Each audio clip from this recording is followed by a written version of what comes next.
প্রণাম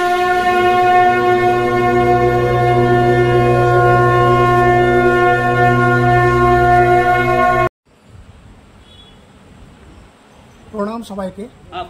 আমরা জানি আজকে এখানে দুজন মহাত্মা বসে আছেন, যাদের আমরা কখনো একসাথে দেখতে পাই না, অনেক সময় আবার দেখতেও পাই। তো আজকের তপ্ত সন্ধ্যায়, তপ্ত বলছে এই জন্য খুব গরম পড়ছে এখন, তপ্ত সন্ধ্যায় শান্তিকুঞ্জে মা বাবা তার প্রণাম জানিয়ে শুরু করতে চললাম আজকের এই এপিসোড। গুপ্ত সাধক শ্যামা কাপা ইউটিউব চ্যানেল যারা নতুন তাদের আমরা স্বাগত জানাচ্ছি এবং পুরনো বন্ধুদের পাশে থাকার জন্য অনুরোধ জানালাম। প্রণাম গুরুদেব, প্রণাম মহারাজ। আজকে এখানে উনি বসে আছেন আপনার পাশে, আপনাদের মধ্যে নিশ্চয়ই আধ্যাত্মিক কথোপকথনই হবে। তো আশা করছি এটা শুরু হওয়ার আগে একজন মা আমাদের এই মহারাজজিকে একটা মালা পরাতে চাইছেন।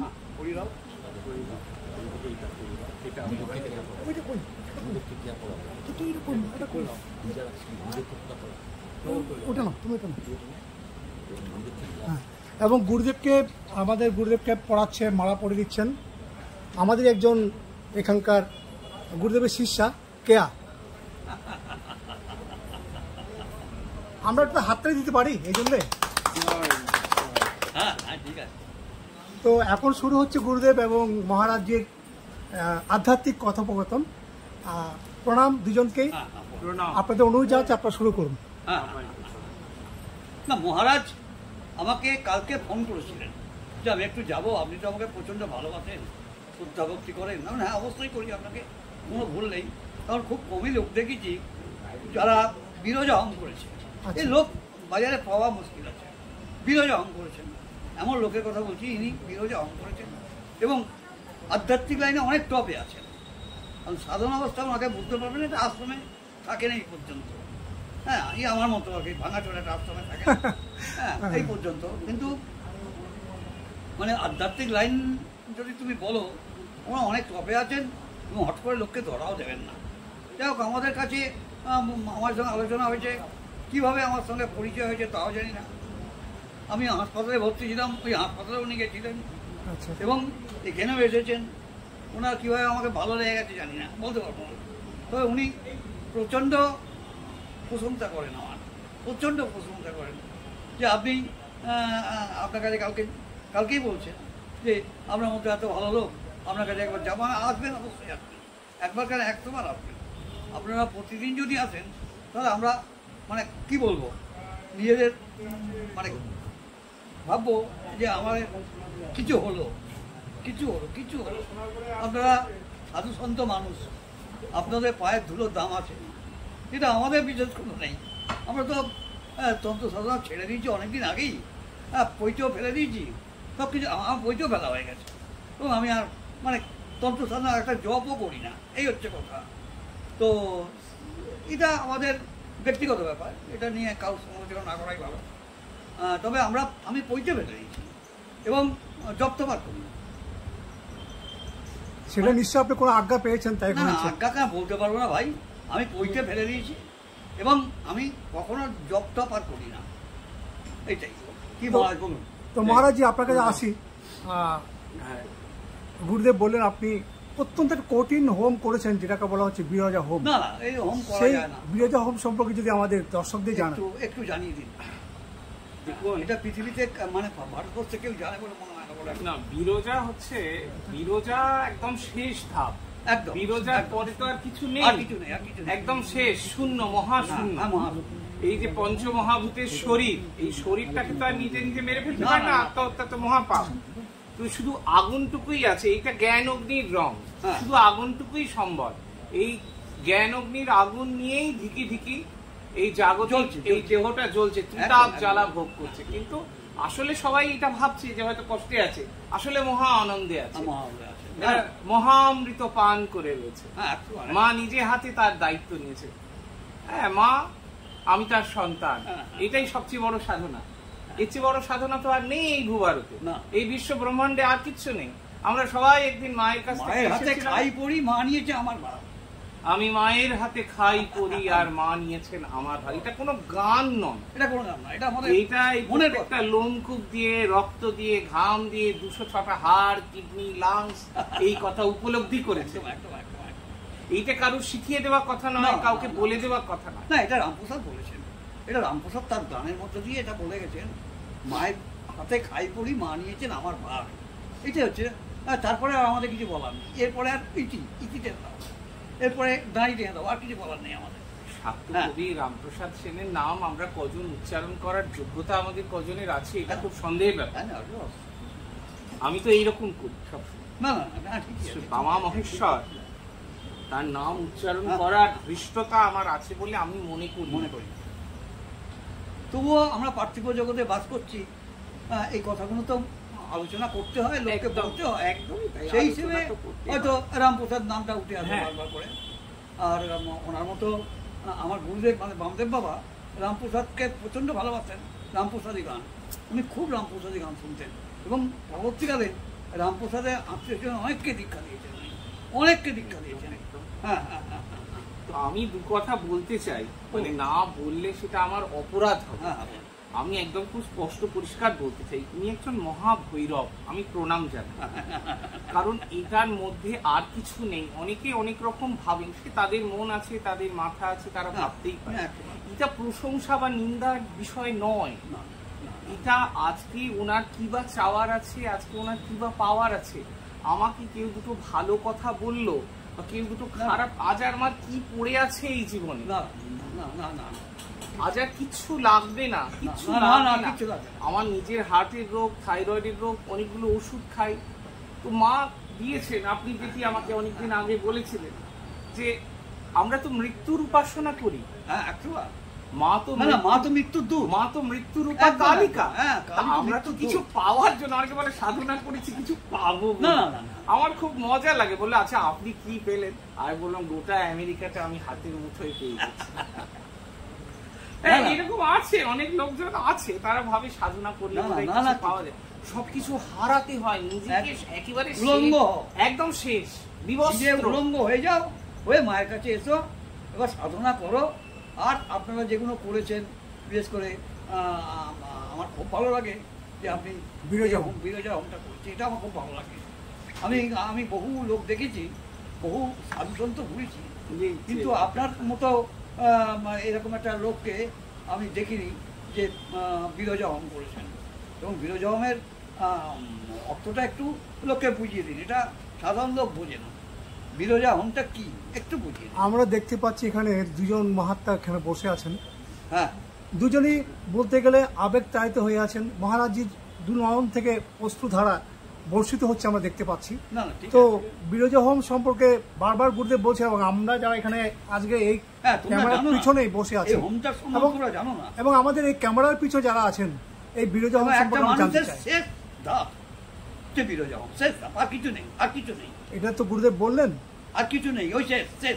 আপনি শেষটা বললেন, আমরা একটু এই ব্যাখ্যাটা জানতে চাই, পুরো ব্যাখ্যাটা জানতে চাই। এখন যেতে তো পারবো না যতক্ষণ পর্যন্ত ভগবান না নিচ্ছেন, যতক্ষণ না নিচ্ছেন ততক্ষণ পর্যন্ত আমরা যেতে পারবো না, আমাদের অধিকার নেই। মহারাজ একটু আবার যাবো, আবার লাথি মেরে তাড়িয়ে দেবে, আবার যা, আবার যা, উপকার কর, মানুষের সেবা কর, আবার আসতে হবে। এইবার কতবার এসেছি তার ঠিক ঠিকানা নেই। হ্যাঁ, তো মনে দুঃখ নেই, এই যতবার বলবে ততবারই আসবে, কোনো অসুবিধা নেই। ভগবান নির্দেশ মতো কাজ হবে। আমার শরীর তো শরীর নয়, এটা ভগবানের শরীর। আমার শরীর আমি ভগবানকে দান করে দিয়েছি, মাকে দান করে দিয়েছি। এবার তোমার শরীর তুমি কি করে বুঝো, আমার দেখার দরকার নেই। তবে মাঝে মাঝে শরীর খারাপ হলে আমাদের হাসপাতালে যেতে হয়, ডাক্তার দেখাতে হয়, ডাক্তারও ফ্রি, হাসপাতাল ফ্রি, সবটাই ফ্রি। হ্যাঁ, এটাই একটা বিরাট ব্যাপার। এটা আপনাদের প্রাপ্য, আমার প্রাপ্য, এটা পাওয়া আমার পাও না বলতে পারো। তো মহারাজজি যদি একটু বিরজা হোম সম্পর্কে বলছি, আমাদের সকলের এই দেহে ট্যাক্স আছে। আচ্ছা আচ্ছা, যোজন আর যাজন, আমরা ট্যাক্স সবাই সাবমিট করছি মায়ের কাছে। ভালো করে শোনো, ভালো করে শোনো। মা হচ্ছেন একমাত্র ব্রহ্মময়ী ভগবতী। তো মা ছাড়া এই জগৎ সংসারে আর কিছু নেই, কোনোদিন ছিল না। ব্রহ্মাণ্ড ছিল না যখন মুন্ডমালা কোথাপি। তো মা তিনি স্তন্য পান করাচ্ছেন শিশু ভোলানাথকে। সদ্য জাতকে মহাদেবের তো 5টি আম নাই, 5টি মুখ। তো আমরা কিরকম অসভ্য প্রকৃতির লোকজন, সভ্যতার কিরকম অসভ্যতা, আমরা এই অধর আম নাই, ওই নিচের দিকের যে মস্তক সেইটাকে আপন করে নিয়েছি। ভালো কোনো কথা, ভালো কোনো গুণ, ভালো চর্চাই হয় না, কোনো একটা মানুষের ভালো করবো, এইসব কথা আলোচনার মধ্যে নেই কোথাও। এইসব কিছু আলোচনার মধ্যে কোথায় কোথায় কি শতকর্ম করবো, ওইটা শিখবো। এই জন্য তন্ত্রশাস্ত্রের খুব নামটা খারাপ হয়ে গেছে। উপায় কি আছে? মানুষ এখন করে খাচ্ছে। ইট ইজ আ প্রফেশন, এটা করে খাচ্ছে। এটা একটা এখন প্রফেশন যে আমি তোমাকে কিছু দেব, তার বিনিময়ে তুমি আমাকে পয়সা দেবে। আমি তো চাকরি করছি না, ব্যবসা করছি না, তাহলে আমার চলবে কি করে? তুমি আমাকে পয়সা দেবে, আমি তাহলে ব্যবসাটা চালিয়ে নিয়ে যেতে পারবো। It is not Sadhana, it is a heinous crime যারা এটা করছে। এবং শ্রী শ্রী মাতৃমন্দির ল্যান্সডাউনে একটা পয়সা কেউ লাগে না, কোন প্রণামী বাক্স নেই। আমাদের এখানে তো লাগে, এখানেও এই যে শান্তিকুঞ্জতে there is no donation system, there is no corporatization। কারণ ধর্মকে রক্ষা করা একটা সাধকের কর্তব্য। তার বাবা নেই, মা নেই, ভাই নেই, বোন নেই, কেউ নেই, না শুধু মা। না, সে মাকে দেখে একদিন সাধক জগৎ, মা মাতৃময় জগৎ, মাকে দেখে সে বাড়ি থেকে বেরিয়েছে। কারোর ভরসায় সে বেরোয়নি, সে বেরোয়নি কবে আমাকে একটা অটো করে কেউ পৌঁছে দেবে, অটোওয়ালা বলবে আহা আপনি তো সাধক মানুষ, আপনাকে আর ভাড়া দিতে হবে না। He is not asking for any favour. যে আমরা একটা ভিখিরি, ভিক্ষুক। আমরা কি ভিক্ষা করি? ভক্তি ভিক্ষা করি। কার কাছে করি? মায়ের কাছে করি। আমরা তার চরণ অভিলাষী, মাতৃ চরণ অভিলাষী। মায়ের চরণ বিবেকানন্দ বারবার তো ফেল হয়ে গেছে, উনিও তো মায়ের কাছে গিয়ে কিছুই চাইতে পারেন। বলুন বিবেক দাও, বৈরাগ্য দাও, তার একটা চাকরির দরকার স্বামী বিবেকানন্দ। ঠাকুর বলছেন, ভগবান শ্রীরামকৃষ্ণ তিনি বলছেন যে যা মায়ের কাছে যা, মায়ের কাছে যা, গিয়ে চেয়ে নে, তো মা তো আছে, যাও তোমাদের যা যা ডিমান্ড। আমার খুব কষ্ট হয়, কেউ কিছু মনে করবেন না, আমি খুব অন্তর দিয়ে ভালোবাসি মানুষটাকে। এরকম মহাভৈরব এখন ভারতবর্ষের মধ্যে আর আছেন কিনা কেউ, আমার মনে হয় আর কেউ নেই এইরকম। এটা সবাই বলে, এটা কেউ দয়া করে ভাববেন না এটা কোনো প্রশংসা বা কোনো স্টেটমেন্ট বা কোনো নিন্দা। আমি কারোর প্রশংসা বা নিন্দার পরোয়া করি না, আমি কাট কাট কথা পরিষ্কার বলি, আর আমি ভয়ও পাই না। একজনকেই ভয় পাই, একজনকেই আমি ভয় পাই, আর কাউকে ভয় পাই। কিন্তু আমি ওনার অন্তর দেখেছি, কি সুন্দর শিশুর মতো অন্তর। এই মানুষ, এই মহাভৈরবকে কখনো তিনি বটুক, কখনো তিনি মহাকাল। তাকে যদি ভালো না বাঁচতে পারলাম, যদি মন থেকে ভেতর থেকে ভালো না বাঁচতে পারলাম, কোনো দায় ছিল না তো বলার। না, আমাদের ভালোবাসুক আমরা চাই না। আপনাকে বলছি একটা কথা, আমাদের ভালোবাসুক আমরা কেন চাইবো? কি দরকার আছে? মা ভালোবাসি হলো, এইটাই হচ্ছে মেইন থিম, এসেন্স অফ সাধনা। কে আমাকে ভালোবাসো?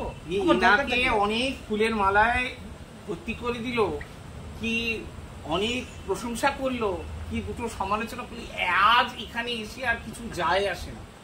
বিরজার কথায় আমি আসি। বিরজার বিষয়টি হচ্ছে, একজন সাধক যখন ক্রমশ মাতৃকৃপায় একটু একটু করে উচ্চ আসনের দিকে অগ্রসর হন, তাকে মা শক্তি যোগায়। প্রথমে গণ, এই প্রেত পিশাচ, এরা এসে তাকে আর আসনটাকে টলমল করে দেয়। এটা হচ্ছে একদম প্রিলিমিনারি লেভেল। এই লেভেলে যদি কেউ সাধনা করতে চায়, তাকে প্রথমেই ওই আসনে টলমল হয়ে যাবে বলে, ওই কি একটা সাদা মতন দাঁড়িয়েছিল, কি একটা কালো মতন দাঁড়িয়েছিল, কে যেন হাত নেড়ে যাচ্ছে, কে বললো হাই, কে বললো বাই, লজিক, এইসব করে টোরে তাকে মা আগে টেস্ট করেন। দেখো আমি হচ্ছে ভিভিআইপি, আমি প্রধানমন্ত্রী, ঠিক আছে, আমার কাছে আসতে হলে আগে কাউন্সিলরকে ধরো, এমএলএ কে ধরো, মন্ত্রীকে ধরো, মুখ্যমন্ত্রীকে ধরো, তারপর মুখ্যমন্ত্রী চিঠি পেলে আমার কাছে আসবে। আমি ভিভিআইপি, আমি হেলিকপ্টারে আমার ঠিকানা কেউ পায়। তো এইরকম একটা জায়গা, এই হলো সাধনের স্তর। যেই গণেরা তাকে বললো না এই সোলটা ভালো, এই আত্মা, আমরা তো আত্মা ছাড়া আর কি। আমি আগে অনেকদিন আগে যখন এসেছিলাম, তখন এখানে এক মহাত্মা ঘুরে বেড়াচ্ছিলেন, একটি বিড়াল, সেটা আমরা বুঝতে পেরেছিলাম। তো অন্য সাধারণ মানুষ ঠিক ফলো করতে পারে না, ইয়ার কি করছে, ভাগরামি করছে। এখন সাধকদের তো পাগলই বলে। হ্যাঁ পাগলই তো, পাগল পাগল। আমরা তো পাগল, এই হাসছি এই স্বর্গে পাগলের মেলা, যেমনি গুরু তেমনি চেনা, এছাড়া তো আর কিছু নেই। হ্যাঁ এবারে সেই গণেরা যে অ্যাপ্রুভ করে দিল, স্ট্যাম্প পড়ে গেল, ইউ আর পাস্ট, এইবার তোমার সাধনে তোমার অগ্রগতি। এইরকম করতে করতে বছরের পর বছর যেতে যেতে, এটা কোনো মজার খেলা বা ম্যাজিক নয়। এইখানে অনেকেই গন্ডগোল করে ফেলে। অনেকে আমাকে বলে যে এই তন্ত্রশাস্ত্র বোধহয় একটা ম্যাজিক শাস্ত্র। এই সবচেয়ে ভালো ম্যাজিক জানে পিসি সরকার জুনিয়র, তো তিনি প্রতিদিন মাকে প্রণাম করেন। তো ওই সবচেয়ে বড় ম্যাজিশিয়ান। না না, এই নিয়ে গন্ডগোল আছে, উনি স্বীকার করে নিয়েছেন, সবকিছু স্বীকার করে নিয়েছেন। হ্যাঁ স্বীকার করে নিয়েছেন যে আমরা ম্যাজিক করি মানুষকে বিনোদন দেওয়ার জন্য, আনন্দ দেওয়ার জন্য। এটা নিখাদ আর এন্টারটেনমেন্ট। কিন্তু সাধনাটাকে দয়া করে এন্টারটেনমেন্ট বলে মনে করবেন না। না, ওর মধ্যে সাধনা আছে। হ্যাঁ, ওর মধ্যেও সাধনা আছে, ভয়ঙ্কর সাধনা আছে, তা নাহলে উনি করতে পারেন না এই কাজ। সেটা আমরা প্রত্যেকেই স্বীকার করি এবং সর্বাগ্রে সর্বসমক্ষে স্বীকার করি। জাদু ইতি মায়ান, সেখানে অনেক জাদুকররাও যান। না না, জান প্রণাম নিতে, প্রণাম জানাতেই কদিন পরেই অম্বুবাচীর মেলা হবে। গোটা পৃথিবী থেকে মানুষ আসবে, বহু সাধক তার মধ্যে আছে। তার প্রফেশন হয়তো magician. The purpose of show is for entertainment, বিনোদনের জন্য। কিন্তু তার মধ্যেও সাধক সত্তা আছে। কিন্তু যিনি ভালো সঙ্গীত শিল্পী, তিনি কিন্তু সঙ্গীত সাধক। কেউ নাচ করে সাধক, কেউ সিনেমা করে। ঠাকুর তাই বলেছিলেন, ওরে তোরা থিয়েটার করিয়ে যা, থিয়েটারে। ঠাকুরের কি দরকার ছিল গিরিশ ঘোষের ক্যান্সারটা নিজের গলায় নেওয়ার? আপনারা কেউ নেবেন? এত তো ভক্তির রমরমা দেখি, আপনারা কেউ নেবেন ক্যান্সারটা? তাকে ভক্ত বুঝবেন। যদি ভক্তি না থাকে, ভক্তির অভিনয় করে লাভ নেই। তো ওনার সম্পর্কে অভিনয় করা যায় না, যায় না। হ্যাঁ, এটা যারা করছে তারা এই অভিনয় নিয়েই ব্যস্ত। ওটাকে ওরা কবজা করে নিয়েছে। হ্যাঁ, ওরা এসব বোঝে না, এত কিছু বোঝে না। এইগুলো করে কোনো লাভ না, না কোনো লাভ হবে। এগুলো লোকে ঠিক ধরে ফেলবে। বোকা নয় লোকজন। আপনারা কি বোকা? না, তবে এত লোক ভগবান ডাকতে হয়। এখানে কোনো জ্ঞান বিজ্ঞানের ব্যাপার নেই। বিজ্ঞান যেখানে শেষ হয়েছে, আধ্যাত্মিকতার সূচনা ছিল। আমরা সেটাই বলি। এইবারে ব্যাপার হচ্ছে যে আমাদের এই যে সাধন পথে যেতে যেতে যেতে যেতে অনেকগুলো বছর কাটানোর পর তার বিভিন্ন পর্যায়ের দীক্ষা হতে হতে যখন সে একটা উচ্চ স্থানে পৌঁছে গেল, সেটা এক জন্মের ব্যাপার না। এটা হয়তো 7 জন্ম কি 8 জন্ম ধরে এই কাজই করছে। তার হয়তো কিছুটা রেসিডিউ বাকি ছিল, কিছুটা জমাট ছিল, সেটা সে এইবারে এসে কমপ্লিট করে দিয়ে টাটা বাই বাই বলে চলে গেল। এইবারে তাকে যে ও বাবা তুমি এসো, তুমি দাঁড়াও, আমার একটা কথা বলার ছিল না, সে আর কোনো কথা শুনবো। তার সময় হয়েছে। মহাত্মারা এইভাবেই আসেন, মহাপুরুষদের জন্ম এইভাবে। না, এগুলো সব দিব্য লীলা। দেখুন, আমাদের এখন মহাপুরুষরা জন্মাচ্ছে না, গর্ভ শুদ্ধ নেই, একটা গর্ভ শুদ্ধ নয়। তারা জন্মাবে কেন বলুন দেখি? লাইন দিয়ে দাঁড়িয়ে আছে, জন্মাবার জন্য লাইন দিয়ে দাঁড়িয়ে আছে, কিন্তু গর্ব পাচ্ছে না। একটা কথা আপনাকে বলে দেন মহারাজ, যে একটা কথা বলি আপনাকে, তারপর বিরোজা। হ্যাঁ, এইবারে যদি ব্যাপারটা হচ্ছে আমরা ভিডিও ধারণ করছি, এটা নির্দিষ্ট সময় থাকে। দর্শক বন্ধুরা, মহারাজ আপনাকে জানছি, যদি আমাদের একটু সংক্ষিপ্ত জিনিসটা জানিয়ে দেন। পর্যায়ের পর ক্রমান্বয়ে দীক্ষা অভিষেক হয়ে গেল। তারপর যখন সে চূড়ান্ত পর্যায়ে সে বুঝতে পারলো যে ব্রহ্ম সত্য, জগৎ মিথ্যা, ব্রহ্মময়ীকে আমার দরকার, ব্রহ্মময়ী ছাড়া এই জগতে আর কিচ্ছু নেই, সমস্ত অসার বস্তু, আমার স্ত্রী, আমার স্বামী, আমার ভাই, আমার বোন। এটা তো অনেকেই বলে গেছে। তো সেই যখন উপলব্ধি স্তরে গেল, মা তাকে কৃপা বর্ষণ করলে যে হ্যাঁ তুমি যাও। এটা অনেকে মনে করে এটা খুব সস্তা হয়ে গেছে, এই দোকানে বাজারে কিনতে পাওয়া যায়, আমি কিনে নিল। It is not so easy, এটা সহজ জিনিস না। মা তাকে আদেশ করবেন, তার জন্য তার গুরুদেব অপেক্ষা করবেন যে হ্যাঁ তুমি, you are the selected one, একদম তুমি, তোমাকে দেবো আমি। তারপর তার বিরোচা, এই পুরী সম্প্রদায়ের এই যে সন্ন্যাস দীক্ষা, এই যে হোমটি হয় তার নাম, যজ্ঞ যেটি হয়ে থাকে তার নাম বিরোচা। সেটি অত্যন্ত কঠিন একটি পদ্ধতি। আমি পদ্ধতিটা বলছি না, আমি যত শুনেছি বিরোজা নদী আমাদের উৎকলে আছে, আর আছে আকাশে। আকাশে আছে বিরোজা নদী, আছে আকাশে, যেখান থেকে তাকে টেনে আনতে হয়। আর আছে একটা উৎকল উড়িষ্যায় একটা বিরোজা নদী আছে, বিরোজা নদী আছে একদম। এটা যা আমি যত শুনেছি। আপনি ঠিকই শুনেছেন। আপনার চলমান শিবকে কি প্রশংসা বা নিন্দা করা যায়? কি দরকার আছে, এগুলো জানা উচিত সকলে। কি দরকার আছে? আপনারা যুগে যুগে এসে পৃথিবীতে আমাদের বাণী দিয়ে গেছেন, শুধরানোর জন্য পথ দেখিয়েছেন, কিন্তু সেগুলো আমরা নিতে পারিনি বলে আজকে এই অবস্থা, আমরা নিতে পারছি না। ঘরে ঘরে অশান্তি, ঝগড়া, মারামারি, সবাই কি বলে। আমার খুব পার্সোনাল একটা প্রবলেমের কথা আপনাকে জানবো। আরে কি পার্সোনালটা কি আমি সেটাই বুঝতে পারি। অন্য কিছু না, পার্সনই তো নেই, ওই বাড়িতে অশান্তি। আমার কাছে তো ঘন্টায় একটা দুটো করে লোক আছে, ঘন্টায় 1-2 করে লোক আছে। আমি দেখলে এর মধ্যে কতগুলো লোক এসে চলে গেল, ফিরত গেল। আজ রোববার, তাও আসবে। শনিবার রোববার আমাদের এখানে বন্ধ, তার সত্ত্বেও তারা। আমার মনে আছে সেই প্রথম যখন আমরা ইয়ে করেছিলাম, তখন আপনি বলেছিলেন যে আজকে আমাকে দেখে আপনার এমন মনে হয়েছিল, আপনি বলেছিলেন আজ কাউকে দেখো না, দেখো না, দেখো না। না, আপনারা আসলে আমরা টের পাই এবং আমাদের অন্তরটা মানে আনন্দে ভরে ওঠে। একজন মহাত্মা আসছেন, কারণ আমরা তো পাচ্ছি না। যারা আসছে দাও দাও দাও দাও, আমাকে দাও, আমাকে দাও, আমাকে দাও, আমার খাবার নেই, আমার অন্য নেই, আমার তো অন্য চাকরি নেই, এবার নেই, এই সমস্ত। ওরা ভাবে আমি ভগবান, আমাকে বলেই হয়ে যাবে। ওরা আপনি হ্যাঁ বলে দিন আমি চলে যাবো, আপনি হ্যাঁ বলে দিন আমি চলে যাবো, সেটা তো আমার পক্ষে বলা সম্ভব না। আমরা আজকে দেখেছি এখানটায় দীর্ঘক্ষণ গুরুদেব তৃষ্ণাত কাকের মতো বসেছিলেন যে কখন এই মহাত্মা আসবে। আমি মার্জনা চাইছি, আমার অনেকটা দেরি হয়ে গেছে। আমি বলেছিলাম ঠিক 5টার সময় আসবো, এটা ঠিক আছে, কিন্তু এই মেট্রোর গোলমালে আমরা ভুল স্টেশনে যাওয়ার জন্য না দেরি হতে। যাই হোক, গুরুদেব একটা কথা বলি, মহারাজ জি আপনাকে ভৈরব বলেছেন, তো আপনার দৃষ্টিতে এই আপনার যিনি পাশে বসে আছেন আরেক মহাত্মা, এই স্বামীজি, উনি ওনার সম্পর্কে সব কথা তো বলা যাবে না ভাই আমার, যদি আমাদের দর্শকদের একটু ওনার সম্পর্কে কিছু বলেন। এবং তোমরা বুঝে নাও, উনি আমাকে ভৈরব বলেছেন। ভৈরব কথাটা মানে আপনি উনি অ্যানালাইসিস করে দিন, ভৈরব কথাটা মানে কি আপনি অ্যানালাইসিস করে দিন দাদা। দেখুন, এই সাধনের এক একটি পর্যায় আছে। তো মহাদেবের অপর নাম একটি রূপ, অনেকগুলো রূপ। কখনো তিনি মহাকাল, মহাকাল ভৈরব। তো এক একটি পর্যায়, এক একটি নাম, এক একটি আধার অনুযায়ী, এক একটি স্তর, এক একটি রূপ, তার ভিন্ন ভিন্ন রূপ, ভিন্ন ভিন্ন স্তর, সেই নিয়ে আমরা তার আলাদা আলাদা নাম বলি। কখনো তিনি সদ্যজাত, কখনো তিনি সদাশিব, কখনো তিনি মহাকাল, কখনো তিনি কাল ভৈরব, সবই এক। তো সেই স্তরে উনি আছেন। তো একজন মহাত্মাই তো আর একজনকে কদর করতে পারেন। ভগবান শ্রীরামকৃষ্ণকে যখন তিনি শ্রীরামের কাছে যাচ্ছেন বা ত্রৈলঙ্গ স্বামীর সঙ্গে যখন মুখোমুখি দেখা হচ্ছে, তারা দুজনে কিছু বলছেন না। তো সবাই একজন যোগী, একজন তান্ত্রিক যখন মুখোমুখি হচ্ছে, সে কিছু বলছে না, ভাবছে এই দেখো এই দুটো লোকের পথ তো আলাদা, তাহলে বোধহয় ইগোর লড়াই আছে। আমরা সাধারণ লোক, আমরা ওই নেতিবাচক নোংরা জিনিসটাই ভাবি যে ও বোধহয় বড়, এ বোধহয় ছোট।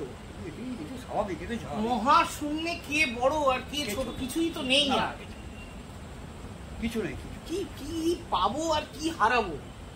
আমি কি সঙ্গে করে নিয়ে যাবো? আমি কি নিয়ে এসেছিলাম যে আমি আপনাকে, আপনি আসার সাথে সাথে আমাকে বললেন কেমন আছে, আমি বললাম আর ভালো লাগছে না, এখান থেকে চলে যেতে পারে পৃথিবী থেকে। আমি আপনাকে বললাম তো, দুবার বলেছিলাম কেমন আছে, আমি বললাম আমার আর এখানে থাকতে চাইছি না, চলে যেতে চাইছি। আমি মৃত্যুর কথা কিন্তু বলছি না, আমি কিন্তু মৃত্যুর কথা একবারও বলিনি। আমি বলছি আর এখানে থাকতে চাইছি না।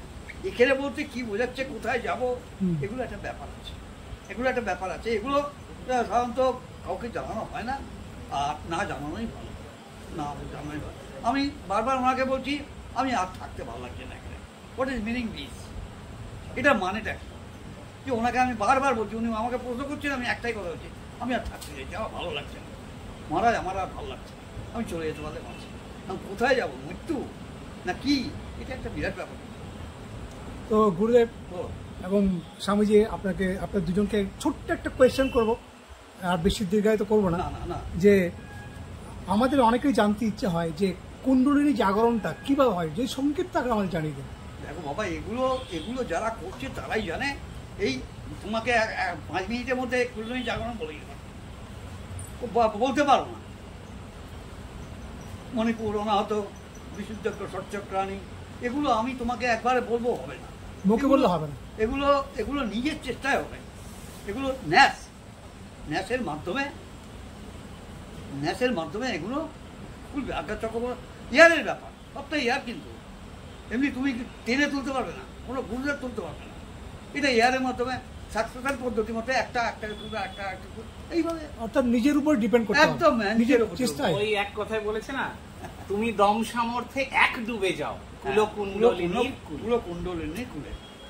তুমি দম সামর্থ্য, আগে দমের শ্বাসের আগে স্থির হও, অস্থির থেকে স্থির হও, জ্বর থেকে আগে চৈতন্যের দিকে এসো, তারপরে আস্তে আস্তে উঠবে, তারপরে তার আগে হয় না। এটা তো সাপলুডো খেলা না, করে সাধন বোধহয় সাপলুডো খেলা, ওই ছক্কা আর পুট, এই যে সাপের মুখে পড়েছে তাহলে সিঁড়ি দিয়ে দেয়, সেরকম হয় না, আধ্যাত্মিকতা এটা হয় না। সাধারণ মানুষ তো এইটাই বোঝে, তারা আর কি বোঝে বলুন দেখি, তাদের কি দরকার? আমি একটা কিছু করলুম তাহলে বোধহয় সেটা আমার একটা উপার্জন, এই মানুষ এইটাকেই খুব বোঝে, তাহলে ওনার চলে কি করে? হ্যাঁ, এইটাই ভাবে লোকে। আচ্ছা, তাহলে ও তো মুদিখানার দোকান করেনি, তাহলে ও এইটা করেছে। হ্যাঁ, খুব একটা ভুল ধারণা আছে মানুষের, যে বিবাহিত সে বোধহয় খুব ছোট বা খুব নিম্ন স্তরের, আর সংসারী সে খুব বাজে, আর যে সন্ন্যাসী সে বোধহয় খুব মহান। এরকম কোন ধারণাই নেই সনাতন। তুমি সাধন করবে, হয়তো মহাসংসারী একজন সন্ন্যাসী।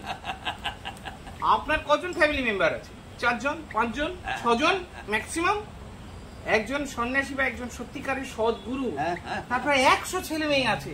100 কি বলেন? আরো হাজার হাজার হতে পারে। আমি একটা, আপনাদের মাথা খারাপ হয়ে যাবে শুনে, তো কোনটা হয়তো মেয়েটার বিয়ে হয়নি, গুরুদেব আমার যেন বিয়ে হয়ে যায়, এ বারবার বলছে হ্যাঁ আমি আর এই মা বাবার সঙ্গে থাকতে চাই না, আমার যেন একটা বিয়ে হয়ে যায়, তার ওটাই চাই না। কে বলছে আমি না MBBS পরীক্ষা দিচ্ছি, আমার একটুখানি যেন আপনি বলে দেবেন, প্রতি মুহূর্তে আপনি একটু আমার ভাই বলে দেবেন, হ্যাঁ মাকে একটু বলে দেবেন, আপনি বললেই হবে, আপনি বললেই হবে। তার সেই বিশ্বাসটা আছে, তার সেই বিশ্বাসটাকে আমি চাইবো সেটাকে ছোট্ট একটা চারা গাছের মতো লালন পালন করতে। বিশ্বাসে মিলায় বস্তু তর্কে বহুদূর।